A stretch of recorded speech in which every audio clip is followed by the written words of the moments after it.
할렐루야. 잘 오셨습니다. 얼굴 뵈니까 너무나 좋습니다. 우리 좌우 앞뒤에 계신 분들과 이렇게 인사할까요? 오늘도 잘 오셨습니다. 잘 오셨습니다. 또 이렇게 인사하겠습니다. 영육간에 강건하십시오. 강건하십시오. 네, 좋습니다. 오늘은 창세기 9장 1절에서 7절까지의 본문을 근거로 우리를 향한 하나님의 의지라는 제목으로 함께 은혜를 나누고자 합니다. 말씀 제목 한번 따라해 보실까요? 우리를 향한 하나님의 의지. 노아 설교도 어느덧 4번째 시간이 되었습니다. 많이 했죠. 다음 주면은 우리가 이제 노아 어렸을 때 할아버지라고 했는데 노아 할아버지 이렇게 얘기했었는데 에 관한 말씀을 다음 주로 이제 마무리를 지으려고 합니다. 지금까지 우리가 나눴던 노아라는 사람의 어떠한 삶은 어땠었습니까? 구별된 삶이었습니다. 당시의 사람들은 마음으로 생각하는 것, 품는 것, 행동하는 것, 모든 것 잔악계나 악한 것들밖에 없었기 때문에 하나님께서 심판을 내리셨지만, 하나님께서 당시의 노아에 대해서는 그는 의인이었고 또 하나님께서 보시기에 합당한 자, 또 하나님과 동행하는 자라고 인정을 받았던 그러한 사람이었죠.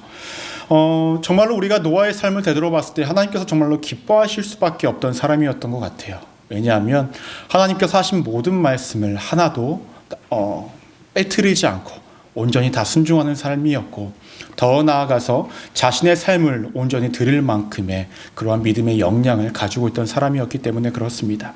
방주를 만들어감에 따라서 생기는 자신의 개인적인 손실과 손해들, 모든 것들을 감수할 수 있는 사람이었고, 그런 감수 속에서 하나님의 도우심과 은혜를 기다리며 바라볼 줄 아는 노아의 모습이 우리의 모습이 되기를 소망합니다. 그런 노아의 가족들에게 하나님께서 어떤 은혜를 베푸셨습니까? 모두 다 죽을 수밖에 없는 홍수 가운데서 그와 그의 가족들을 건져주시는 은혜를 맛보았죠. 지난주에는 우리가 함께 나눴던 말씀이 무엇이었냐면, 방주에서 바로 나왔던 노아가 했던 행동이 무엇이었습니까? 제단을 쌓았고 제물을 드렸고 하나님께 예비하는 자의 모습이었다고 말씀을 드렸습니다. 그러한 예배의 모습을 보고 하나님께서 노아에게 약속을 하시죠. 다시는 이러한 심판을 내리지 않겠다. 홍수로 내가 더 이상 너희를 심판하지 않겠다라고 말씀을 하십니다. 오늘 말씀은요, 지난주에 하나님께서 하신 그 약속을 보다 더 구체적으로 이야기하는 본문입니다. 우리가 7절까지의 본문을 읽었지만 오늘의 말씀은 17절까지를 함께 나누고자 합니다. 오늘 말씀을 통해서 우리가 한 가지에 좀 초점을 맞췄으면 좋겠어요. 그것은 무엇이냐면 노아의 가족들, 아니 지금 현재 우리가 살아가고 있는 이 세상 속에서 하나님의 자녀들에게 하나님이 어떠한 의지를 가지고 우리를 바라보시고 우리를 보호하시고 우리와 함께 하시는지를 우리가 발견하는 시간을 되어지기를 소망합니다. 아멘. 하나님의 의지를 발견하셔서 하나님의 의지가 내 마음에 와 닿고 내 삶 가운데 경험되어지는 삶이 되기를 주님의 이름으로 간절히 축원합니다. 우리가 첫 번째로 기억하셔야 될 것은 무엇이냐면, 복주심은 하나님의 의지라는 거예요. 따라해볼까요? 복주심은 하나님의 의지입니다. 오늘 1절 말씀을 보시면 이렇게 시작합니다. 하나님이 노아와 그 아들들에게 복을 주시며 그들에게 이르시되 생육하고 번성하여 땅에 충만하라 라고 말씀을 하세요. 오늘 이 말씀, 생육하고 번성하고 땅에 충만하라 라는 말씀 언제 한번 좀 들어보신 것 같지 않습니까? 어디서 들어보셨어요? 안 들어보셨어요?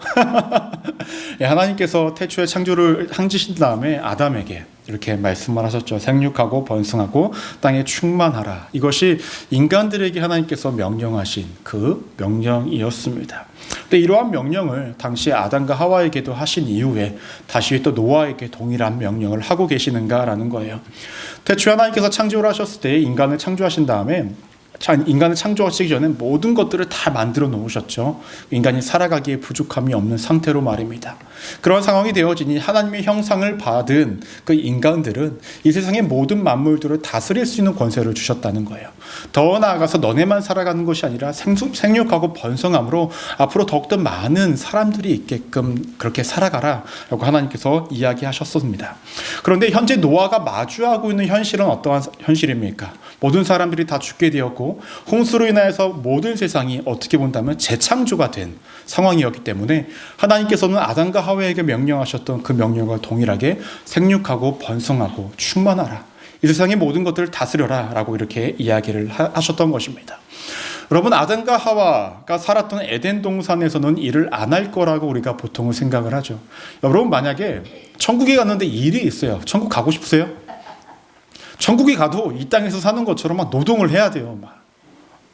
우리 미용하시는 분들은 가서 또 미용 머리를 잘라줘야 되고, 사업을 하시는 분은 사업도 하셔야 되고 막 그래요. 그곳이 천국일까요? 아니에요. 전 잘 모르겠습니다. 어떻게 말씀을 드려야 될지 모르겠지만 당시에 천국의 모형이라고 이야기되어지는 그 에덴 동산에는 뭘 했었습니까? 그들도 일을 했었어요. 아담과 하와도 일을 했다라는 거예요. 창세기 2장 15절 말씀을 보시면 이렇게 언급합니다. 여호와 하나님이 그 사람을 이끌어 에덴 동산에 두어 그것을 경작하며 지키게 하시고, 그 당시에 있었던 거 그냥 너네 그냥 빨가벗고 그냥 뭐 따먹고 싶은 거 따먹으면서 사는 것이 아니라 경작하면서 일을 하면서 살아가라라고 이야기를 했습니다. 그 일 중에 하나는 무엇일까요? 모든 만들어져 있던 그 모든 피조물들을 다스리는 것도 아담과 하와에게 주어진 그 노동 중에 하나이지 않았겠습니까? 그것들을 주셨습니다. 근데 노아가 지금 마주하고 있는 현실도 하나님께서 어떻게 본다면 다시금 재창조된 이 세상 속에서 하나님이 그 모든 것들을 다시금 너네가 다스리는 어떠한 그러한 일을 감당하라라고 이야기하고 계신 것입니다. 근데 말씀을 잘 보시면 지금까지는 노아하고만 말씀을 하셨다라고 한다면 오늘 말씀을 보시면 노아와 아들들에게 이 모든 명령들을 해주고 있다라는 거예요. 즉 앞으로 생육하고 번성하고 땅에 충만하고 다스리는 모든 일들은 단순히 노아에게만 주어진 것이 아니라 앞으로 살아가야 하는 모든 사람들에게 주어졌던 하나님의 명령이라는 거예요. 그런데 그러한 명령을 실행하기 전에 하나님께서 먼저 주시는 것이 있었습니다. 그것은 무엇이냐면 복입니다. 1절 말씀을 다시 보시면 하나님이 노아와 그 아들들에게 복을 주시며, 복을 주시는 것이 먼저였고 그 다음에 명령을 하십니다. 생육하고 번성하고 땅에 충만하라라고 말입니다. 하나님이 새롭게 만들어 가시는 이 세상 속에서 하나님께서 인간들에게, 사람들에게 먼저 주시고자 했던 것은 그들에게 어떠한 미션을 주기 원하시는 것이 아니라 하나님께서 주시고자 했던 그 복을 먼저 주시기를 원했다라는 거예요. 하나님의 의지와 하나님의 마음은 언제나 사람들을 향하여서, 우리들을 향하여서 복 주시기를 원하시는 분이라는 것입니다. 여러분, 부모님들의 마음도 그렇지 않습니까? 내 자녀가 무엇인가를 하겠다라고 이야기를 하면은 도와주고 싶은 것이 부모의 마음이잖아요. 만약에 아버지가 했던 일을 자녀가 물려받아서 하겠다라고 한다면 자신이 했던 일을 아들에게 노하우도 알려주고 이거 이렇게 하는 거야, 저렇게 하면 좋아, 이렇게 하면 너가 하는 일이 더 잘 될 거야 라고 알려주고 싶은 것이 부모의 마음이고, 자녀가 어떠한 비즈니스를 하겠다라고 한다면 부모의 역량이 되어지면 조금 보태주고 도와주고 싶은 것이 부모님들의 마음 아니겠습니까? 그렇지 않습니까? 내 자식은 난 도저히 도와줄 수가 없어, 내 건 내 거야, 그러지 않으시지 않습니까? 그것이 부모님의 마음인데 하나님의 마음도 동일했다라는 거예요. 이 땅 가운데 모든 것들이 다 처음부터 만들어 놓고 노아 네 알아서 살아 라고 하나님께서 말씀하신 것이 아니라 먼저 그에게 복을 주셨다라는 거예요. 그러면 여기서 말하는 복은 무엇일까요? 우리가 행복한 것일까요? 아니면 우리가 모든 것들이 하는 것이 형통한 것일까요?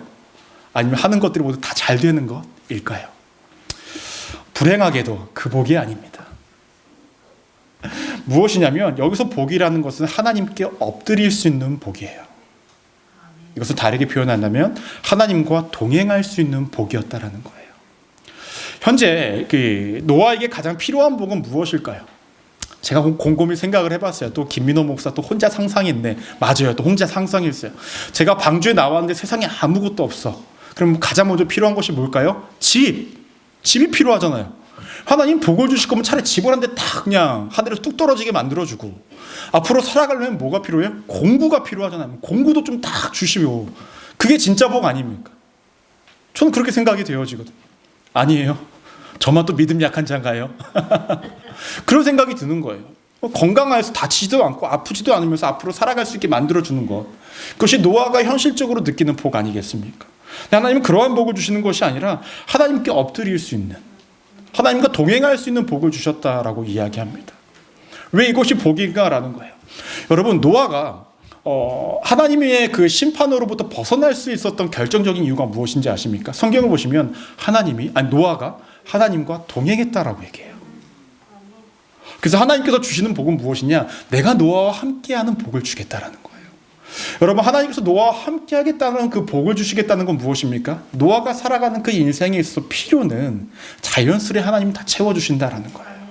물론 노아가 살아가면서 자신이 해야 할 수고와 어떤 노력들은 분명히 있겠죠. 하지만 그 노력과 수고가 헛되지 않게 만들어 주겠다는 것이 하나님의 의지라는 거예요. 그 복을 하나님께서 주시기를 원했고 이 노아에게 주셨다라고 말씀하고 있는 것입니다. 여러분, 우리가 인생을 살아가면서 내 인생을 새롭게 만들어가야 할 때가 분명히 있었을 것입니다. 여기 계신 모든 분들은 한국에 살다가 미국으로 넘어오셨을 때 막막하시지 않으셨습니까? 아무것도 없고 기댈 곳도 없고 도와줄 사람도 없는 그곳에 오셨을 때 얼마나 막막하셨어요. 또 어떠한 분들은 내가 했던 일을 완전히 떠나서 완전히 새로운 일을 해야 할 때에 얼마나 답답하고 막막하셨겠습니까? 저는 어땠을까요? 저는 막막하지 않았어요. 여러분들이 계셨기 때문에 막막하지 않았어요. 우리 성도님 너무나 많이 저를 위해서 헌신해 주셔서 너무 적응 잘하고 있죠. 성도님들은 얘기하시더라고요. 목사님 오신 지 1년밖에 안 됐어요? 막 이렇게 얘기하더라고요. 얼마나 제가 적응을 잘하고 있으면 오래 살았던 사람처럼 보였겠습니까? 여러분, 노아와 노아의 가족들도 그러하지 않았겠습니까? 하나님 방주에 타라고 해서 방주에 탔어요. 내리라고 해서 내렸어요. 근데 마주하고 있는 현실은 아무것도 없어요.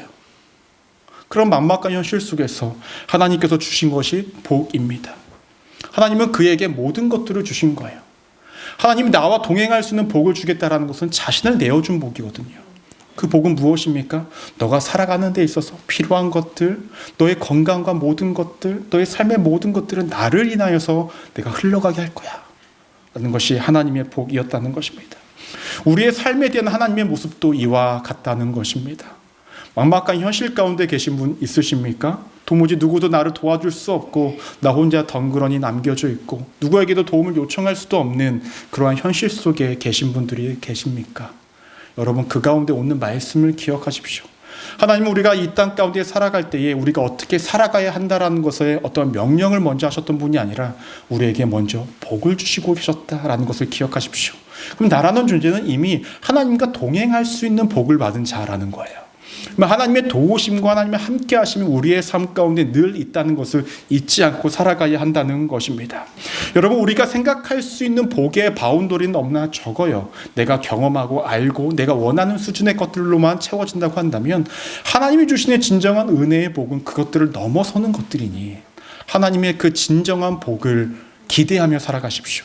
또 믿으며 살아가십시오. 우리가 그렇게 살아갈 때에 우리가 경험할 수 있는 최대치의 복을 하나님께서 우리의 삶 가운데 채워주심을 잊지 않고 살아가시기를 믿음의 성도님들 되시기를 주님의 이름으로 간절히 축원합니다. 말씀을 이어서 보시면 하나님은 노아와 그 아들들에게 생육하고 번성하고 땅에 충만하라 라고 말씀하신 이후에 2절 말씀을 보시면 이렇게 언급합니다. 너희를 두려워하며 너희를 무서워하리니 이것들을 너희의 손에 붙였음이니라 라고 이야기를 해요. 이 땅에 있는 모든 동물들, 모든 것들이 노아와 노아의 아들들을 두렵게 만들어줬다라는 거예요. 하나님께서 막상 다스리라고 이야기했는데 그들이 인간이 여러분 도구가 없는 상태에서 사자와 호랑이와 싸운다라고 했을 때 이길 수 있을까요? 지나가는 개가 커도 우리는 무섭잖아요. 그렇지 않습니까? 우리는 이길 수 없는 존재인데 그들에게, 그 동물들에게 사람을 두려워하는 마음을 줬고 그 마음을 줌으로 통한 이 세상의 모든 것들을 다스릴 수 있도록 하나님께서 만들어주셨다라는 거예요.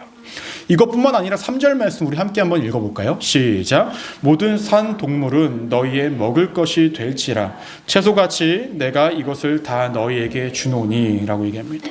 정확하게 성경에서는 이야기하지 않고는 있지만 아마도 이전에는 채식만 했던 것 같아요. 그렇게 본다면 에덴 동산은 저에게 천국이 아닙니다.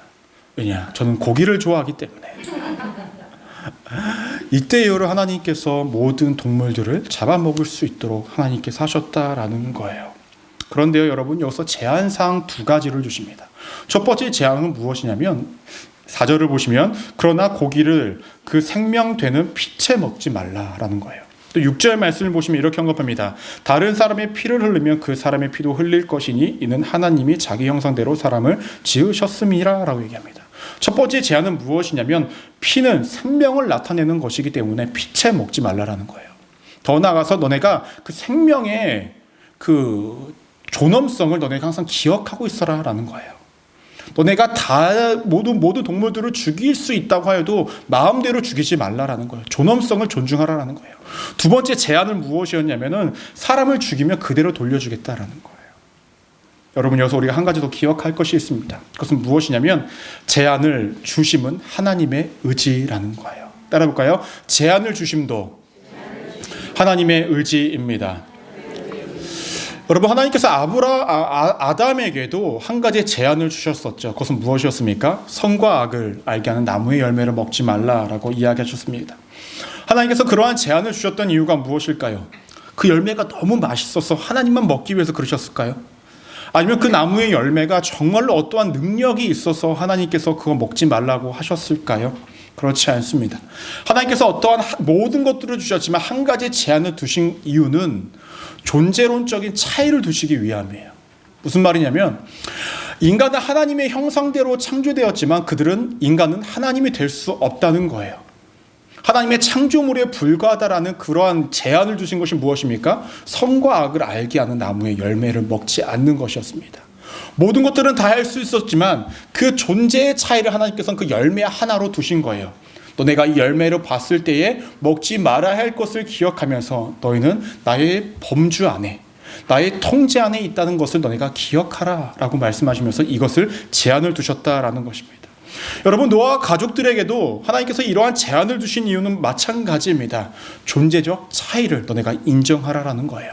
너네가 이 세상 속에서 살아갈 수 있지만, 너네가 동물들을 다스리며 모든 것들을 다스리면서 살아갈 수는 있지만, 너에게 제한이 있다는 것은 너희는 나의 안에 거하는 존재임을 깨닫고 나의 통제 아래, 나의 통치 아래 살아가는 존재임을 너네가 기억하라라고 말씀하신 것입니다. 여러분, 인간은 이러한 제한이 없는 삶을 살아갈 수 있는 존재일까요? 그렇지 않습니다. 세상에도 법이 있죠. 이 법을 우리가 따라 살아가는 것은 어떠한 것입니까? 내가 하고 싶은 것들을 제한하는 삶입니다. 내 마음대로 살아가지 않고 어떤 것들을 제한을 하는 삶이라는 것입니다. 더구나 이 제한이라는 것은, 이 법이라는 것은 성인들에게만 있는 것이 아니라 아이들, 청소년들에게도 있죠. 아이들과 청소년들에게는 먹는 것, 어디 가지 못하는 곳으로 제한을 걸고, 성인이 되면 더 많은 제한과 법을 지키면서 살아가야 하는 것이 현실입니다. 여러분, 이 법이 왜 필요할까요? 법이 왜 필요할 거라고 생각하십니까? 혼자 살면 법이 필요하지 않습니다. 그냥 혼자 다니면 되고요. 길 가다가 열매 있으면 따먹으면 됩니다. 아무런 법이 필요가 없어요. 하지만 사람이 많아짐에 따라 사람은 내가 아무리 착해도요, 결정적인 순간이 되면 타인보다 나를 먼저 생각하는 것이 사람입니다. 그렇지 않습니까? 그렇기 때문에 하나님께서 많이 살아가는 그 세상 속에서 어떠한 법을 두심으로 통하여, 이 세상에서도 법이 있음으로 통하여 그런 모든 트러블과 어떠한 충돌을 막기 위한 제재 아니었겠습니까? 하나님께서 마찬가지로 말씀하신 겁니다.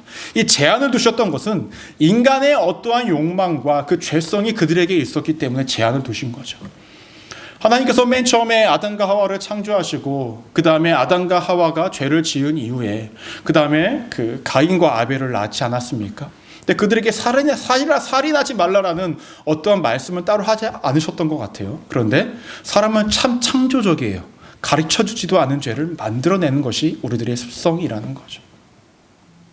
때문에 하나님께서 말씀하신 것입니다. 너희 안에는 죄성이 있고, 너네가 어떠한 제한을 두지 않는다고 한다면 너네가 죄악 가운데 살아갈 수 있으니, 최소한으로 너네가 지켜야 할 하나님의 형상대로 창조된 인간은 너네가 죽이지 못하게끔, 모든 생명에 대한 존엄성은 너네가 기억하고 살아가야 한다는 것을 명확히 제한을 두고 계셨다라는 거예요. 성경을 보면 하지 마라, 하라라는 걸로 두 가지로 나누어지지 않습니까? 근데 그 모든 제한들은요, 결국 우리를 위한 것들이었다는 거죠. 하나님의 그 모든 의지들은 결국 우리를 살리기 위한 하나님의 열심이고 노력이었다는 것을 우리가 기억하여야 한다는 것입니다. 여러분, 살인하지 말라, 사람을 죽이지 말라라는 이런 공통적인 제한도 있지만요, 각 사람에게 주어진 또 개별적인 제한도 있을 것입니다. 그래서 아버님들이 되시는, 또 가장이 되시는 분들은요, 가장으로서를 지켜야 할 어떤 제한들이 있겠죠. 또 아내와 엄마로서의 삶을 감당하시는 분들은 엄마와 아내로서의 삶의 제한들도 분명히 있을 거예요. 여기 앞에 있는 김민호 목사도요, 목사로서의 제한된 삶이 분명히 있습니다. 왜 그럴까요? 그 제한된 삶은 결국 나를 지키고 보호하는 것들이기 때문에 그러하다라는 거예요. 여러분, 우리가 기억해야 합니다. 하나님이 내 삶 가운데 어떠한 제한을 두시고 어떠한 바운더리를 만드셨다는 것은 나의 삶을 어떻게 좀 옥죄고 힘겹게 만들고자 했던 것이 아니라 나를 살리고자 하는, 나를 보호하고자 하는, 나를 끝까지 품고자 하는 하나님의 의지와 열심이라는 것을 잊지 않고 살아가시는 우리 믿음의 성도님들 되시기를 주님의 이름으로 간절히 축원합니다. 이어서 말씀을 보시면 하나님 지속적으로 노아와 그의 아들들에게 말씀하고 있습니다. 그리고 이제는 하시는 말씀이 이들과 언약을 세워 나가시는데 11절 말씀 우리 함께 한번 읽어볼까요? 시작. 내가 너희와 언약을 세우리니 다시는 모든 생물을 홍수로 멸하지 아니할 것이라. 땅을 멸할 홍수가 다시 있지 아니하리라 라고 얘기합니다. 다시는 홍수로 멸하지 않겠다라는 거예요. 누구는 이렇게 질문할 거예요. 목사님, 미국 모르세요? 홍수로 집이 떠내려간 적도 있고 그러는데요. 이게 뭐 하나님의 말씀이 거짓이 아닙니까? 여기서 말하는 땅은요, 어떤 한 지역이 얘기하는 것이 아니라 이 세상을 이야기하는 겁니다. 세상을 물로써 심판하지 아니하겠다라고 이렇게 말씀하고 있는 것입니다. 더 나아가서 하나님께서는 이 약속을 영원한 약속이라고 말씀하고 있습니다. 그런데요, 말씀을 잘 보십시오. 하나님께서는 지속적으로 어떠한 약속을 해 나가고 계세요. 그런데요, 노아와 그 아들들에게는 어떠한 약속을 하라고 말씀도 하지 않고 계시다라는 거예요. 일방적으로 약속만 하고 있다는 거예요. 그래서 우리가 마지막으로 기억하셔야 될 것이 있습니다. 그것은 무엇이냐면요, 일방적인 약속도 하나님의 의지라는 거예요. 따라해볼까요? 일방적인 약속도 하나님의 의지입니다. 하나님께서 더 이상 물로써 홍수로서 심판을 하지 않겠다라고 말씀하시면서 증표를 한 가지 주셨습니다. 그것은 무엇이었습니까? 무지개. 그렇죠, 무지개. 근데 이 무지개가 히브리어로 보면은 우리가 쏘는 활 있죠, 활의 의미도 있어요. 무지개 모양이 어떻습니까? 세모난가요? 세모네요, 이렇게? 네모네요? 어떻게 해요? 됐어요. 동그래요? 이렇게 동그래요? 이게 타원 모양으로 이렇게 되어 있죠. 그 모양이 어디로 되어 있습니까? 하늘을 향해서 되어 있죠. 그 모양을 잘 보면 이렇게 활 모양 같이 이렇게 타원으로 되어 있잖아요. 그래서 히브리어로 활이라는 모양이 있습니다. 그런데요, 그 무지개 방향이 어느 쪽으로 되어 있습니까? 땅으로 되어 있어요? 이렇게 된 무지개 보신 적 있으십니까? 뭐 이렇게 된 거는 본 적이 있어도 거의 다 하늘로 이렇게 된 거 있지 않습니까? 무엇일까요? 하나님께서 인간과의 약속을 통하여서 모든 책임은 자신이 지겠다라는 거예요. 활의 방향이 그쪽으로 돼 있듯이 모든 책임은 내가 지겠다라는 거예요. 더 나아가서 무지개가 뜰 때마다 내가 너희와 한 약속을 기억하겠다라는 거예요.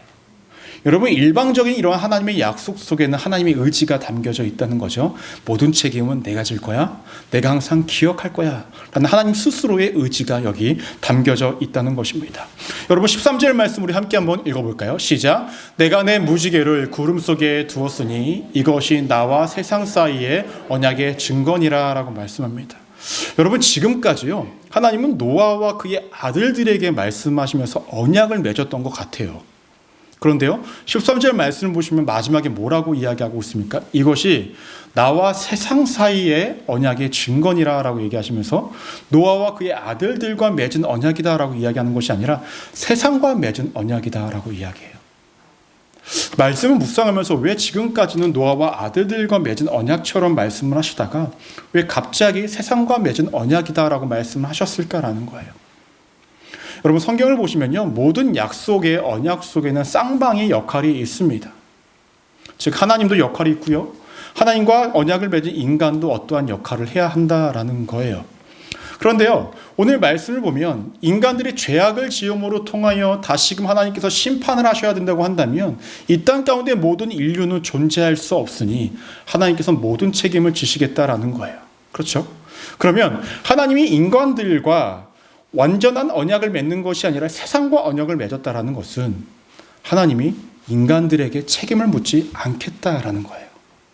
전적으로 모든 책임은 내가 질 터이니 너는 나와 동행하면서 살아가면 된다라는 것이 하나님의 의지였다는 것입니다.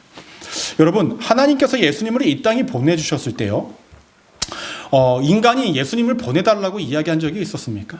없어요. 하나님께서 구약시대 때 선지자들을 통해서 내가 어떤 메시아를 보내줄 거야 라고 말씀을 선포하셨었습니다. 그러나 하나님께서 자신의 아들을 내어주겠다라는 그러한 메시지는 하나님이 정하신 거예요. 그렇지 않습니까? 인간들이 하나님의 아들을 보내달라고 이야기한 적은 없습니다. 하나님이 일방적으로 나의 아들을 보내신 거예요. 그 이유는 무엇이었을까요?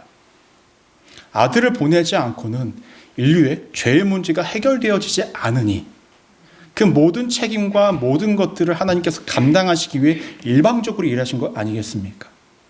우리의 삶 가운데서도요, 우리가 조금 세상을 살아갈 때 이치에 맞지 않고 내가 도무지 이해할 수 없는 일들을 하나님이 나의 삶 가운데 펼쳐나가실 때가 분명히 있을 거예요. 일방적으로 하나님이 나의 삶을 끌어가실 때가 분명히 있다는 거죠. 그것이 좋은 일이든 나쁜 일이든, 내가 경험하기에 체감하기에 나쁜 일이든 좋은 일이든 그러하실 때가 분명히 있습니다. 여러분, 만약 하나님께서 그렇게 우리를 인도하고 계시다라는 것은요, 하나님의 일방적인 이 약속 속에, 인도하심 속에, 의지 속에 우리를 보호하시고자 하는 마음이 있다는 거예요. 너희의 어떠한 생각과 너희가 너희의 어떤 약속을 했을 때에 너희가 그것들을 지킬 수 없는 존재임을 내가 알아. 그래서 내가 너희를 억지로 끌고 가는 거고 일방적으로 끌고 가는 거야 라는 것이 하나님의 마음이라는 거예요. 여러분, 노아 그 이후에 이제 다음 주에 말씀을 나누겠지만 범죄가 이루어지죠. 노아가 술 취하면서 그렇게 되고, 아들은 아빠 벗은 거 히히거리고 웃고 있고, 하나님이 주신 은혜와는 너무 다르게 인간은 그렇게 급변하면서 또 한 번 죄를 지으면서 살아가는, 그것이 인간의 진짜 모습 아니겠습니까? 이 자리에서 은혜 듬뿍 받고 갔지만 문 밖에 나가면 아우 졸렸어, 오늘 잘 버텼네 하면서 나가는 것이 우리 아닙니까? 그것이 인간이잖아요. 그게 사람이잖아요. 그렇기 때문에 하나님은 우리를 향한 일방적인 이 약속과 은혜를 우리에게 주시고자 하는 것이 그분의 의지라는 거예요. 이렇게 본다면 우리가 오늘 함께 나눴던 모든 하나님의 의지들은 어떠한 메시지입니까? 하나님의 내 마음대로 내 뜻대로 하고 싶어서 하는 의지이셨습니까? 아닙니다. 전적으로 우리를 살리기 위한, 우리를 위한, 우리 때문에 내비추셨던 의지였다라는 거예요. 그것이 노아와 그의 아들들에게, 그의 가족들에게만 비춰지는 것이 아니라 여러분들의 삶 가운데도 그렇게 나타난다라는 거예요. 하나님께서 내일부터, 아니 오늘 이 성전 문을 나가는 그 시점부터 여러분들의 삶에 어떠한 의지를 표출하실지는 저는 모르겠습니다. 하지만 하나님이 하신 거라고 한다면 여러분 체감적으로 좋든 나쁘든 관계없이 나를 위한 최선의 기름을 기억하시기를 바랍니다. 나를 위한 기름을 기억하시기를 바랍니다. 때문에 그 하나님의 의지에 감사하시고 하나님의 그 의지로 인하여서 우리가 하루하루 살아가고 그것 때문에 우리가 살아갈 수 있다는 것을 기억하시면서 감사하는 일상이 되어지시기를 주님의 이름으로 간절히 축원합니다. 기도하시겠습니다.